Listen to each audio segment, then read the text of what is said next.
আমাদের সমাজটাকে শান্তিপূর্ণ করার জন্য 10টা ম্যানার আল্লাহ তাআলা শিখিয়েছেন। এই 10টা যদি আমরা মেনে চলি, সমাজে আর কোনো অশান্তি থাকবে? বিশৃঙ্খলা থাকবে? হানাহানি, মারামারি? সমাজটা একটা শান্তির সমাজ হবে, পিসফুল সমাজ হবে। 10টি আমরা গুনে গুনে সামনের দিকে আগাবো। 1 নম্বরে আল্লাহ তাআলা বললেন, ইয়া আইয়ুহাল্লাযীনা আমানু লা তুকদ্দিমু বাইনা ইয়াদাইল্লাহি ওয়া রাসূলিহি ওয়াত্তাকুল্লাহ ইন্নাল্লাহা সামিউন আলিম। ওহে বিশ্বাসীরা, তোমরা আল্লাহ আল্লাহর রাসূল তোমাদেরকে যা করতে বলে এইটার চেয়ে বেশি অ্যাডভান্স হয়েও না, অতটুকুতেই থাকো, ওইটাতেই কল্যাণ, ওটাতেই বরকত। আল্লাহ আল্লাহ রাসূলের চাইতে বেশি বোঝা যাবে না, ওনারা যেটা বলেছেন এটাই ফাইনাল। মা কানা লিমুমিনিন ওয়ালা মুমিনাতিন ইযা কাদাল্লাহু ওয়া রাসূলুহু আমরান আইয়াকুনা লাহুমুল খিয়ারাতু মিন আমরিহিম।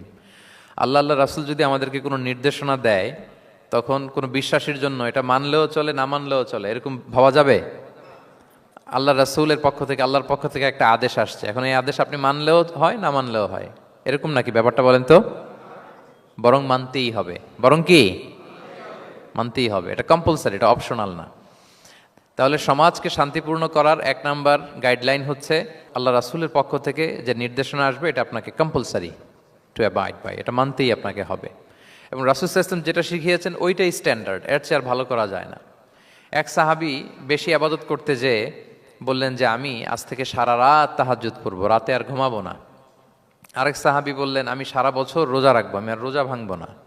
আরেক সাহাবী বলে আমি আমার স্ত্রীদের কাছে যাব না, আমি সন্ন্যাসী জীবন যাপন করব। তো রাসূল সাল্লাল্লাহু আলাইহি ওয়াসাল্লাম শুনে অপছন্দ করলেন, বললেন তোমরা নাকি এমন এমন বলেছো, আমি তো বিশ্বনবী রাহমাতাল লিল আলামিন, আল্লাহর হাবিব, আমি তো কোনো দিন রোজা রাখি, আবার কোনো দিন রাখি না। সোম বৃহস্পতিবারে রাখি, অন্যান্য দিন তো রাখি না।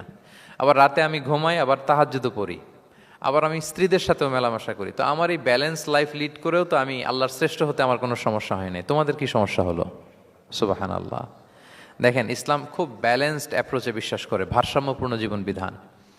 তার মানে রাসূল সাল্লাল্লাহু আলাইহি ওয়াসাল্লাম যেটা শিখিয়েছেন ওইটাই স্ট্যান্ডার্ড।